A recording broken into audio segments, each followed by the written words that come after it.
Bienvenidos al canal educativo de la Escuela Militar de Medicina de México. Hoy nos sumergiremos en un análisis profundo de dos de los trastornos vestibulares más prevalentes y a menudo más difíciles de diferenciar en la práctica clínica diaria: la enfermedad de Meniere y la migraña vestibular. A través de este recorrido, estructuraremos un puente entre los avances más recientes en biología molecular y su aplicación clínica directa, desentrañando su divergencia patogénica y estableciendo pilares para una precisión diagnóstica de excelencia. Para dominar esta diferenciación, nuestro viaje clínico de hoy seguirá un cronograma meticuloso. Iniciaremos analizando el dilema clínico de la superposición sintomática. Luego, descenderemos al nivel celular para contrastar sus fisiopatologías divergentes y exploraremos las firmas inmunológicas y genómicas que las separan definitivamente. Posteriormente, trasladaremos esta ciencia al paciente, evaluando fenotipos clínicos, gatillos y resolviendo controversias radiológicas mediante resonancia magnética. Finalmente, unificaremos los criterios internacionales y las estrategias terapéuticas dirigidas en una matriz diferencial clínica que transformará su proceso de toma de decisiones. El desafío crítico al que nos enfrentamos en la consulta es la alta prevalencia de un fenotipo clínico compartido. Como ilustra la representación dual del sistema nervioso y auditivo que observamos, ambas patologías coexisten en un territorio anatómico estrecho y comparten la tríada de vértigo episódico, acúfenos y plenitud óptica.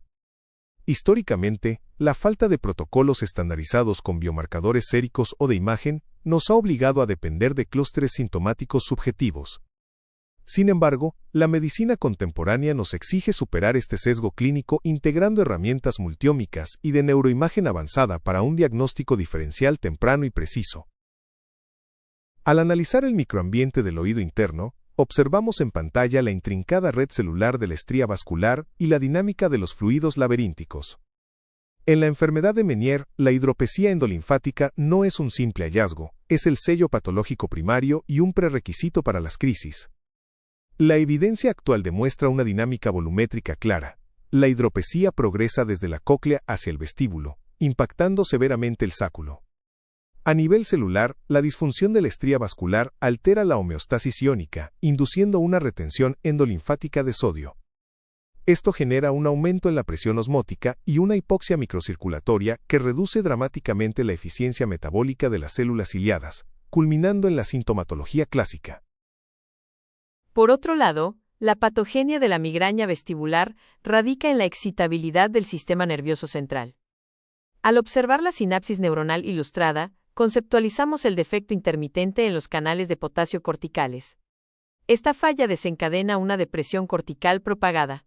La filtración excesiva de potasio estimula las terminaciones del nervio trigémino periférico, provocando una liberación masiva de neuropéptidos proinflamatorios, principalmente la sustancia P y el péptido relacionado con el gen de la calcitonina, conocido por sus siglas en inglés como CGRP. Esta tormenta inflamatoria neurogénica altera secundariamente la permeabilidad vascular del oído interno e interfiere de forma temporal con la transducción de las células ciliadas, induciendo el vértigo sin generar daño estructural permanente. La diferenciación definitiva entre ambas entidades se ha consolidado gracias a la secuenciación de ácido ribonucleico unicelular, o scRNA-seq.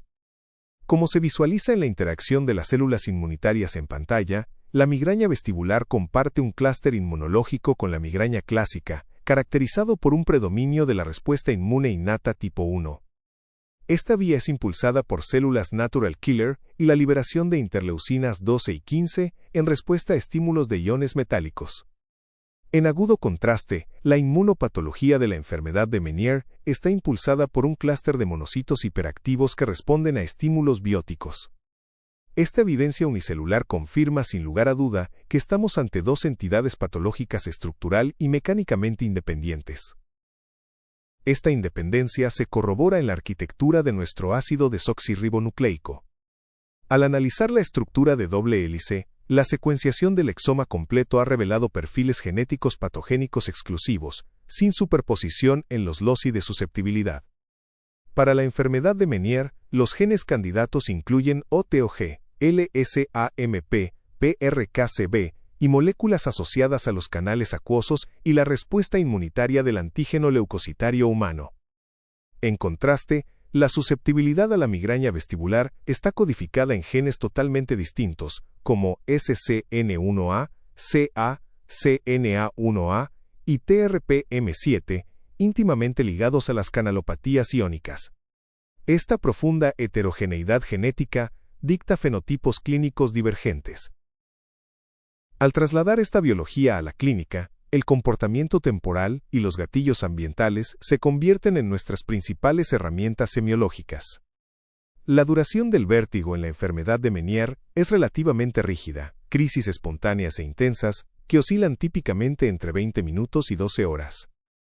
La migraña vestibular, por otro lado, exhibe una altísima variabilidad temporal, fluctuando desde breves segundos hasta múltiples días. Además, la especificidad de los gatillos es crucial. La intolerancia al movimiento cefálico, los cambios de posición y el vértigo inducido visualmente sugieren fuertemente una migraña vestibular. El diferenciador clínico absoluto y más sensible radica en el análisis del daño coclear. Analicemos la gráfica de ondas sonoras que interactúan con el cerebro. En la migraña vestibular, la cefalea pulsátil unilateral con fotofobia es el núcleo clínico, y cualquier alteración auditiva es típicamente leve, de baja frecuencia y completamente reversible.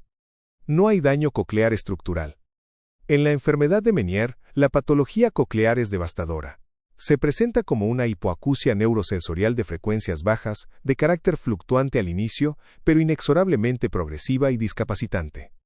Cuidado con el sesgo diagnóstico. El vértigo provocado en Meniere puede desencadenar crisis migrañosas secundarias, pero el daño auditivo progresivo es exclusivo del Meniere. Para resolver dilemas complejos, el estándar de oro actual es la imagenología de alta resolución. Al observar la reconstrucción tridimensional por resonancia magnética del laberinto membranoso, evidenciamos diferencias estructurales absolutas tras la administración de gadolinio a las 4 horas. En la enfermedad de Meniere, observamos una severa hidropesía endolinfática coclear y vestibular, acompañada de un realce perilinfático asimétrico. La ausencia de este realce asimétrico descarta actividad patológica en la migraña vestibular, donde cualquier hidropesía hallada se clasifica como estrictamente incidental. A futuro, marcadores séricos como la elevación de CGRP en migraña, frente a la expresión de CHMP1A y CD5 en Meniere, complementarán este diagnóstico estructural.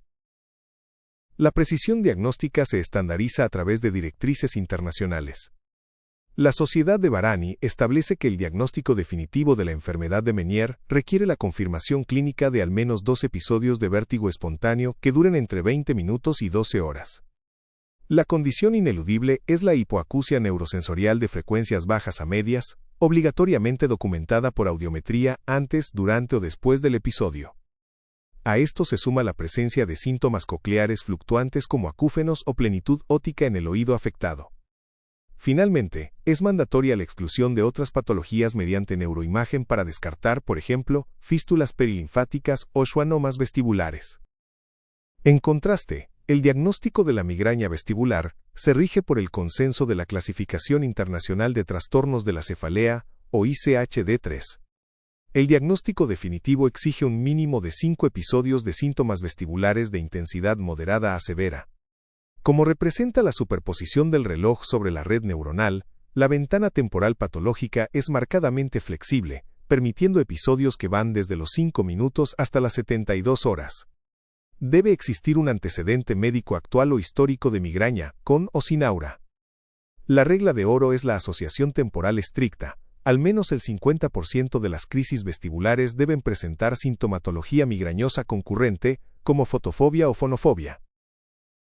El abordaje terapéutico refleja nuestras distinciones fisiopatológicas. Para la enfermedad de Meniere, aplicamos un manejo escalonado, iniciando con restricción estricta de sodio y diuréticos como la hidroclorotiazida para el control de fluidos. Progresamos a inyecciones intratimpánicas de dexametasona para modular la inflamación local. En casos refractarios, recurrimos a intervenciones destructivas como la ablación vestibular con gentamicina intratimpánica, o quirúrgicas como la descompresión del saco endolinfático. Por el contrario, el manejo de la migraña vestibular se centra en la profilaxis de precisión. Terapias como la flunaricina superan ampliamente al manejo sintomático aislado. El gran avance de precisión contemporáneo reside en los antagonistas del receptor CGRP, como el rimegepant, que están evidenciando resoluciones sintomáticas del vértigo superiores al 60%. Para resumir nuestra sesión, sigamos este algoritmo de decisión. En un paciente con vértigo inducido por movimiento, acompañado de cefalea pulsátil, la sospecha es migraña vestibular. El diagnóstico se apoya radiológicamente con una resonancia sin realce perilinfático asimétrico y, a nivel serológico, por una elevación de CGRP. Por otra parte, paciente con vértigo espontáneo e hipoacusia progresiva documentada, dirige el diagnóstico hacia la enfermedad de Meniere, confirmándose mediante resonancia tridimensional que evidencia hidropesía endolinfática severa y expresión de biomarcadores como CHMP1A. Llegamos así a las conclusiones fundamentales para nuestra práctica clínica. Primero, son entidades patológicas estructuralmente independientes. La superposición sintomática enmascara profundas diferencias genéticas e inmunológicas. Segundo, el peso del daño estructural. La hipoacusia progresiva documentada es el diferenciador clínico absoluto para Meniere.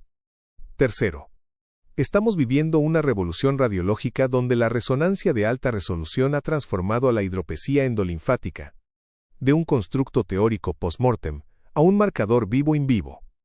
Y cuarto, nos dirigimos firmemente hacia la medicina personalizada, donde la transcriptómica unicelular guiará inminentemente las terapias vestibulares específicas. Para concluir, queremos agradecer su dedicación a la excelencia médica. El conocimiento científico avanza a un ritmo vertiginoso, y como especialistas, nuestro deber es trasladar esta vanguardia biológica al bienestar de nuestros pacientes. Esta sesión ha sido fundamentada rigurosamente en la literatura más actual, destacando la excepcional revisión narrativa publicada este mismo año, 2025, por el Dr. Hongwei Sun y su equipo en la prestigiosa revista Frontiers in Neurology.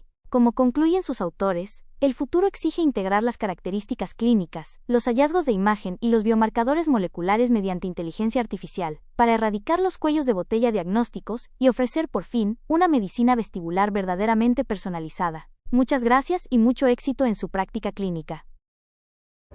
Este vídeo fue producido por el general de brigada médico cirujano Humberto Carrasco Vargas. Muchas gracias por su atención.